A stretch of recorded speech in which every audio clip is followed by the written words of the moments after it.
అమలు చేశారో మీనాక్షి నటరాజన్ గారు సిద్ధులగుట్ట ఎక్కి మీ అవినీతి ఇన్ఛార్జ్ అయినటువంటి వినయ్ రెడ్డిని పట్టుకొని మా జిల్లా పిసిసి ప్రెసిడెంట్ మహేష్ కుమార్ గారిని ఎక్కించుకొని ఆ సిద్ధులగుట్ట దేవుడు సాక్షిగా మీ ముఖ్యమంత్రి డమ్మీ ముఖ్యమంత్రి రేవంత్ రెడ్డి గారు ఎట్లయితే ప్రమాణం చేశాడో అదేవిధంగా మీరు ప్రమాణం చేసి చెప్పాలని చెప్పి నేను మరి మీనాక్షి నటరాజన్ గారిని కోరుతా ఉన్నానని చెప్పి సందర్భంగా తెలియజేస్తున్నా. కామారెడ్డి బీసీ డిక్లరేషన్ కోమలకు పోయింది వాస్తవం కాదా అని చెప్పి సందర్భంగా నేను ఆమెను అడుగుతా ఉన్నా.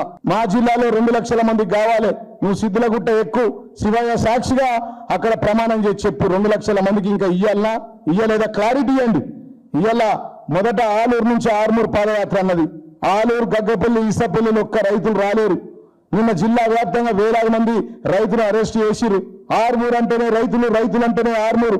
అట్లాంటి ప్రాంతంలో వేలాది మందిని అరెస్ట్ చేసి ఎందుకోసం వచ్చింది నీ పాదయాత్ర, మీరు ఎందుకు వచ్చింది ఈ పాదయాత్ర అని చెప్పి ఆమెను అడుగుతా ఉన్నా. అది పాదయాత్ర కాదు, ఆర్మూరు రైతుల మీద చేసిన దండయాత్రగా నేను భావిస్తా ఉన్నా అని చెప్పి సందర్భంగా తెలియజేస్తా ఉన్నా. మీనాక్షి నటరాజన్ గారిని మరి సిద్ధులగుట్ట మీద కూర్చుంటే చెప్పాల తల్లి, ఆడేడ కూర్చుని చెప్తే మేము నమ్మం. ఎందుకంటే మీ ముఖ్యమంత్రి అక్కడనే వచ్చి గుహలకు పోయి పూజలు చేసి గెలిచి వచ్చిండు. నన్ను ఆడ పోయిండు, ఆయన గుహలో పోయిన ఒక ఫోటో కూడా చూపిస్తా.